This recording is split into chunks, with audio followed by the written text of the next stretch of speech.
Hi everyone, Jorge here, and today I want to share with y'all one very interesting observation that I've made over the years, and this is the observation about our cultural perception of shame.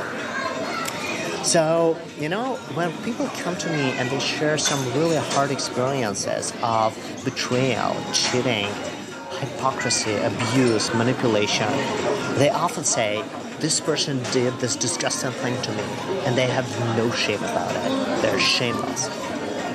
And every time I ask, but what do you think shame looks like? You claim that this person has no shame, but what would it look like if they had shame? And almost invariably, people respond, well, if this person did have shame, then they would say that they're sorry about what they did, and that they would fix it.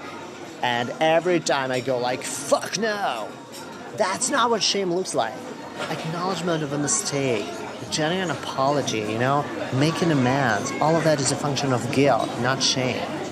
And then people ask me, what do you mean? And then every time I have to explain this difference between shame and guilt, and why these emotions are mutually exclusive, and why they drive radically different behaviors and lead to different outcomes.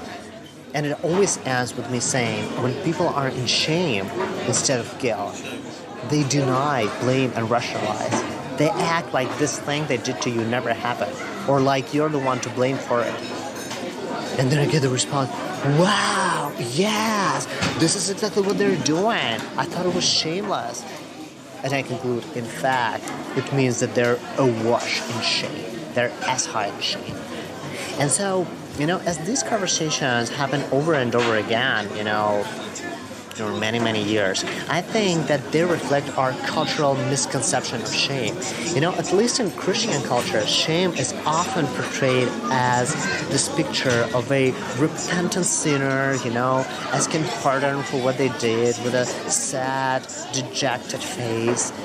And this picture is the furthest thing for what shame looks like in reality. Real shame doesn't look like regret, remorse, or repentance. Real shame looks like denial, blame, and rationalization, and shirking responsibility. And so this is what we know from research. And so now that we know what shame really looks like, then the question becomes, what does shameless really look like? What do people do about their mistakes when they are free from the clutches of shame? And I can tell you, shameless looks like acknowledgement of a mistake. Shameless looks like a sincere apology. Shameless looks like making amends for a mistake, and making lessons from it, and growing from it, and making an effort to do better next time. Because all of this is accountability, as accountability is a function of guilt, and guilt can only happen in the absence of shame. So as counterintuitive as it sounds, we need more shameless in this world. We don't need more shame, but we need more shameless.